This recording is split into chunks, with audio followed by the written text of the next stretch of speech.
అమ్మతనానికి కొంతమంది మచ్చ తెస్తున్నారు. అమ్మంటే పిల్లల కోసం ప్రాణం ఇస్తుంది. కానీ కొంతమంది చిన్న పిల్లలను కూడా గాలికి వదిలేస్తూ ఉన్నారు.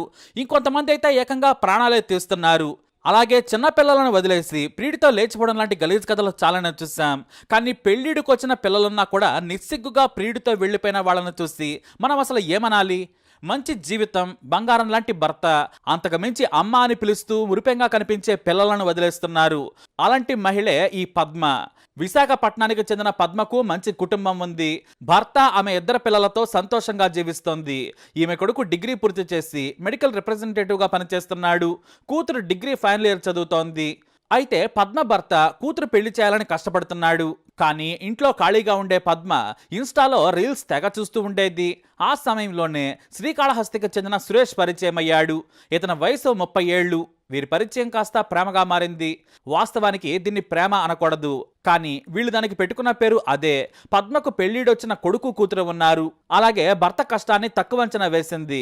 భర్త వృద్ధుడనుకుందో లేదంటే మరోటో కానీ సురేష్తో ప్రేమలో పడింది. ఇద్దరు వీడియో కాల్స్ మాట్లాడుకుంటూ ఎంజాయ్ చేసేవారు. ప్రియుల కోసం సురేష్ ఏకంగా విశాఖపట్నం వచ్చేవాడు. ఇద్దరు రహస్యంగా కలుసుకునేవారు. మరోవైపు అమ్మంటే ఇద్దరు పిల్లలకు ప్రాణం. తమకు తినడానికి అది చేసి పెట్టు, ఇది చేసి పెట్టని మారాన్ చేసేవారు. కానీ పద్మ మాత్రం ప్రియుడి ప్రేమలో మునిగిపోయింది. ఓ ఏడాదిన్నర తర్వాత ఇద్దరూ కలిసి బ్రతకాలనుకున్నారు. ఆ ప్రియుడి కోసం భర్త పరువును అలాగే పిల్లలను కూడా వదిలేసేందుకు సిద్ధపడింది పద్మ. వారి పరువును కూడా పట్టించుకోలేదు. తన సుఖమే తనకు ముఖ్యమనుకుంది.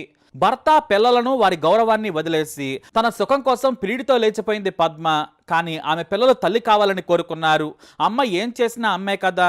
అందుకే తల్లి లేచిపోయినా మొదట బాధపడ్డ వాళ్ళు తమ అమ్మను తీసుకొచ్చుకోవాలనుకున్నారు. పోలీసులకు ఫిర్యాదు చేయగా ప్రియుడు సురేష్తో వెళ్ళినట్లు గుర్తించి ఆమెను రప్పించారు. పోలీసులు కూడా ఆమెకు కౌన్సిలింగ్ ఇచ్చారు. పెళ్లిడికి వచ్చిన కూతురుంది. ఈ సమయంలో నువ్వు ఎలా వెళ్ళిపోతే ఆమె భవిష్యత్ ఏమవుతుందో ఆలోచించాలని బంధువులు పోలీసులు సర్ది చెప్పారు. దీంతో సరేనని మళ్ళీ భర్త దగ్గరకు వచ్చింది పద్మ. కానీ ఆ తర్వాత మళ్ళీ కొద్ది రోజులకే ఆ ప్రియుడే కావాలని లేచిపోయింది. ఇక కుటుంబ సభ్యులకు విరక్తి కలిగింది. పరువు పోయిందని తమలో తామే బాధపడ్డారు. ఆ తర్వాత పద్మ ప్రియుడితో కలిసి శ్రీకాళహస్తిలోని కైలాసగిరిలో సురేష్ను పెళ్లి చేసుకుని కాపురం పెట్టేసింది. తనకంటే వయసులో చాలా చిన్నవాడైన యువకుడితోనే పద్మ కలిసి జీవిస్తోంది. కానీ కొన్నాళ్లకే వారి మధ్య ప్రేమ తగ్గిపోయిందో లేదంటే మరో కారణమో కానీ విభేదాలు మొదలయ్యాయి. ఇద్దరి మధ్య వాగ్వాదం చోటు చేసుకునేది. అయితే సురేష్ కూడా భార్యతో గొడవ పట్టం మొదలుపెట్టాడు. దూరంగా ఉన్నప్పుడు కలిగే ప్రేమ వేరు, కామం వేరు. కలిసి జీవిస్తేనే ఆర్థిక సమస్యలు, ఆహారపు అలవాట్లు, ఇష్టాయిష్టాలు తెలుస్తాయి. అలా తెలిసిన తర్వాత కలిసి ఉండేదే నిజమైన ప్రేమ. కానీ పద్మ సురేష్ల మధ్య అది కుదరలేదు.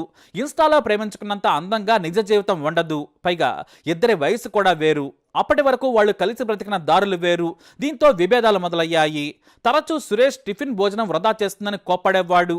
ఆ క్రమంలోనే అతని మందలింపులను అవమానంగా భావించింది పద్మ. దీంతో ఓసారి ఇద్దరి మధ్య వాగ్వాదం జరగడంతో ఆమె ఇంట్లోనే ఫ్యాన్కు ఊరేసుకొని ఆత్మహత్య చేసుకుంది. కొద్దిసేపటి తర్వాత ఇంటికొచ్చాడు సురేష్. పద్మ ఆత్మహత్యను చూసి వణికిపోయాడు. మృతదేహాన్ని కిందికి దించిన సురేష్ భయపడ్డాడు. దీంతో బయటకు వెళ్లి పురుగుల మందు తెచ్చుకొని తాగాడు. ఆ తర్వాత స్పృహ కోల్పోయాడు. మెలకువ రాగానే తన తల్లికి ఫోన్ చేసి విషయం చెప్పాడు. పద్మ ఆత్మహత్య చేసుకుంది, ఆమె చనిపోయింది, నేను విషం తాగానని చెప్పాడు. దీంతో తల్లి వెంటనే బంధువులకు సమాచారం ఇచ్చింది.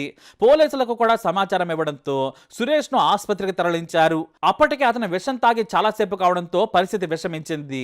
ఆసుపత్రిలో చికిత్స పొందుతూ సురేష్ కూడా మరణించాడు. మరోవైపు తల్లి మరణం గురించి తెలిసిన పద్మ కొడుకు పోలీసులకు సమాచారం ఇచ్చాడు.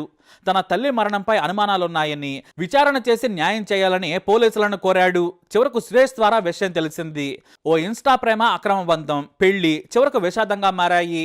పెళ్లైన వారెవరూ కూడా దయచేసి ఇలాంటి తాత్కాలిక వ్యామోహాలపై మోజుపడద్దు. పిల్లలను అనాథలను చేయొద్దు. భర్త పరువులు తీయొద్దు. ఇప్పుడు పద్మ చేసిన తప్పు కారణంగా ఆమె ఈ లోకంలో లేకుండా పోయింది. ఎందుకంటే కేవలం సురేష్ మందలింపులే కాదు, ఆమెకు భర్త గుర్తొచ్చుండొచ్చు. 20 ఏళ్లు ప్రేమగా పెంచుకున్న పిల్లల మీద మమకారం కలగొచ్చు. వాళ్ళు ఎలా ఉన్నారా అని దిగులు కూడా చెందుండొచ్చు. అందుకే ప్రాణం తీసుకుని ఉండొచ్చు. కానీ ఆమె చనిపోయిన శిక్ష మాత్రం భర్త పిల్లలకు పడింది. పిల్లలు అనాథలయ్యారు. ఇటు సురేష్ కూడా ప్రాణాలు కోల్పోయాడు. సోషల్ మీడియా ప్రేమలన్నీ కూడా అబద్ధమే. దూరపు ప్రేమలు కామన్ తీగానే ఉంటాయి, కానీ నిజ జీవితం వేరు. ఇది అందరూ తెలుసుకోవాలి. ఇలాంటి మరణాలు, విషాద కథలు ఎన్నో చూస్తున్నాం. అయినా కూడా ఎవరో పాఠాలు నేర్చుకోవడం లేదు. దారి తప్పి వెళ్లి జీవితాలను నాశనం చేసుకుంటున్నారు. మరి పద్మ నిర్ణయంపై మీ అభిప్రాయం ఏంటి? కామెంట్ ద్వారా తెలియజేయండి. ఈ వీడియో అప్డేట్స్ కోసం మై ఛానల్ ఫాలో అవ్వండి. అలాగే తప్పకుండా సబ్స్క్రైబ్ చేసుకోండి.